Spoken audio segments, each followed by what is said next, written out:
The Sun, an average star, a structure over 1 million times larger in volume than the Earth, generating and releasing tremendous amounts of thermonuclear energy.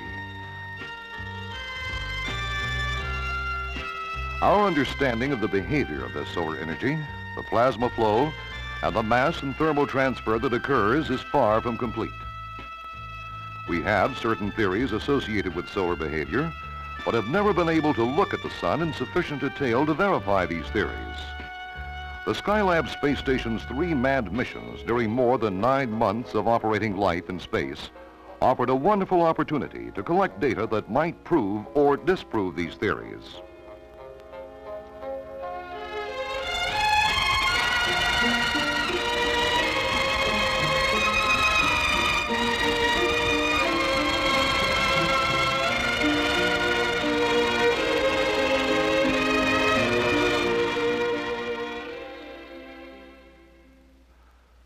Dr. Tony DeLoach, Chief of the Solar Science Branch at the National Aeronautics Space Administration's Marshall Space Flight Center, comments on the importance of solar studies to man. All life on Earth is totally dependent upon the sun. The sun's radiation moves the Earth's atmosphere, creates the energy for our weather and climate, causes the waters of the oceans to evaporate and fall as rain.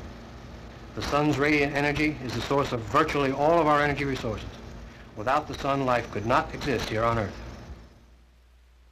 The sun's power is enormous. In 1 second, the sun radiates more energy than man has used since the beginning of time. Earth receives only about 1/2 billionth of the sun's radiant energy. Yet, if we could collect and efficiently store and use the sunlight falling on the city of Los Angeles alone, it would supply us with more electrical energy than is now produced by the entire world. If we could better understand the sun, our closest star, we would better understand the myriad of stars in the universe in which we find ourselves. The sun has both subtle and violent effects upon our planet. Plant growth and weather are altered by solar activity. Communications can be disrupted. Strong geomagnetic storms caused by large solar flares create auroras and can affect electrical transmissions through commercial power lines. If we could better understand the sun, we could then better predict its effects. And so, a new approach to the sun from Skylab. Skylab, a solar observatory in space, placing an array of complex telescopes into an environment free of weather conditions and the screening effects of the atmosphere. Telescopes able to observe several solar features concurrently, such as sunspots, appearing as relatively cool, dark areas on the sun's disk. Their magnetic intensities are 10,000 times greater than that of the Earth, and are often associated with energetic activity. The most remarkable fact about sunspots is that their number and area are not constant, but vary in an 11-year cycle. Solar flares, short-lived but vigorous bursts of light, accompanied by intense radiation in the X-ray, ultraviolet, and radio parts of the spectrum. A large flare releases the amount of energy a city of 3 million would use in 50 million years. Flares usually appear in the light areas bordering sunspots. Coronal holes, cooler and more rarefied gases in the sun's corona or outer atmosphere. Solar bright spots, seen in X-ray photos, scattered all over the face of the sun. Prominences, masses of cooler luminous gas condensed out of the corona or shot up out of the solar surface along magnetic lines. Coronal transients, great explosions hurling outward enormous amounts of material, hundreds of thousands of tons in weight, into the sun's outer atmosphere at speeds of up to 2 million kilometers per hour, reshaping magnetic fields and structural features in large parts of the corona.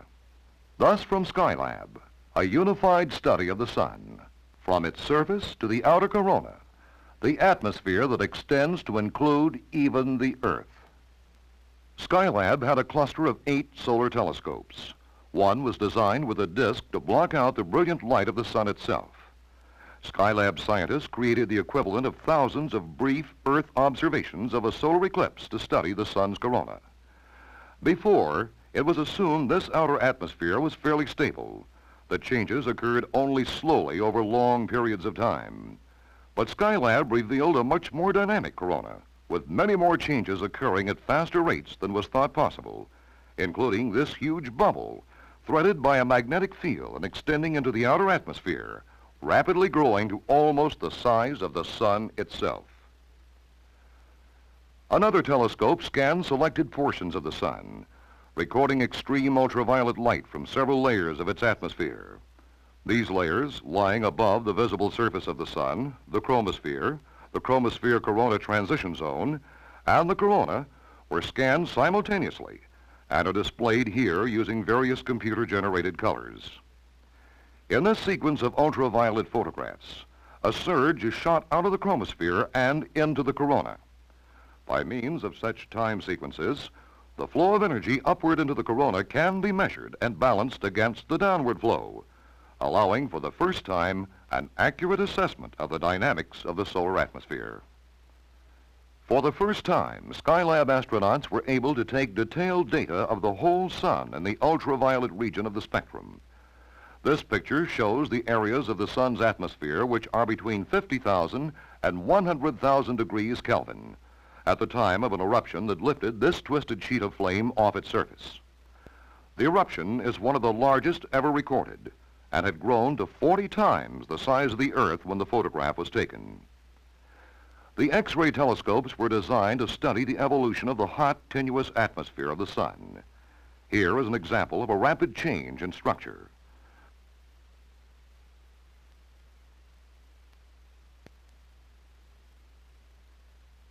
This picture was taken at the time when the major reconfiguration took place.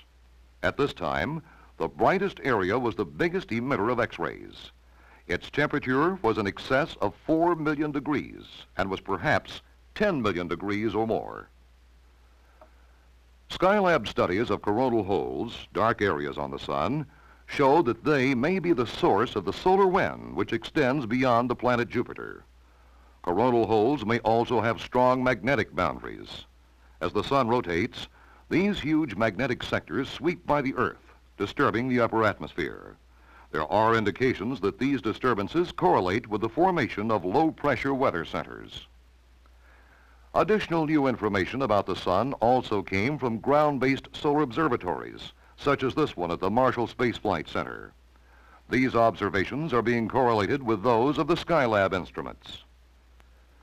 Some Skylab principal investigators, whose experiments were among the major Skylab solar studies, comment on results. Of the mission was the fact that by looking for a long time, 9 months, with temporal resolution of as little as a few seconds for very rapid events, we were able to watch the way that structures in the solar atmosphere grow, the way they evolve, the things that happen to them, and then finally the way that they dissipate and decay. This was something that we'd never been able to do before from rockets or from the lower resolution measurements that had been made from unmanned spacecraft. Well, in fact, we're just at this point beginning to get into the analysis in great detail. There's such a wealth of data there that it's going to take many years to really appreciate what it's told us about the sun. I think there are a few things that we have already seen coming out of the data. I think the importance of transient events for the corona, basically the dynamic nature of the atmosphere. I don't think anyone had really realized prior to the Apollo telescope mount flight on Skylab how active the atmosphere of the sun was.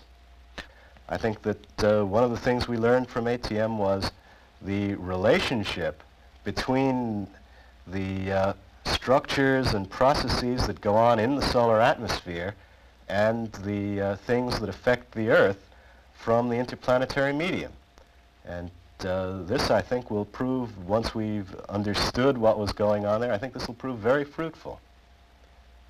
The whole area of solar-terrestrial relations, I think, will get a tremendous shot in the arm when we finally get the solar data put together and begin indeed to make the comparisons with the spacecraft that are in orbit around the Earth and indeed with the correlations that one observes from the Earth's surface. But even in spite of all these observations that have been made in previous programs and with the ATM itself, it's interesting how there's still so much in the way of new and exciting things that still remain to be done in the solar astronomy area. Skylab Solar Astronomy has shown us a sun that is far more active, even violent, than we thought. In the next few years, Skylab Solar Astronomy will tell us even more about the sun, but also about our planet Earth, a cool island within the outermost layer of the sun.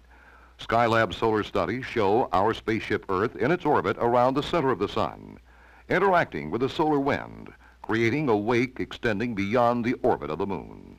Earth, man, and all life on Earth caught in solar forces and events we do not yet fully comprehend, but will one day. Skylab science and technology will lead to continuing solar studies in space, utilizing future space shuttle flights for a better knowledge of the sun, our solar system, other stars, the nature of the universe. Before this century ends, solar astronomers may unlock the secrets of the solar behavior, including the storage and transfer of thermonuclear energy on the sun, which will have vast implications for man's life on Earth. For the sun is our bridge to more than the stars. Skylab Solar Astronomy has shown us the value of the sun as a laboratory in which man may discover new knowledge that will affect all life on Earth.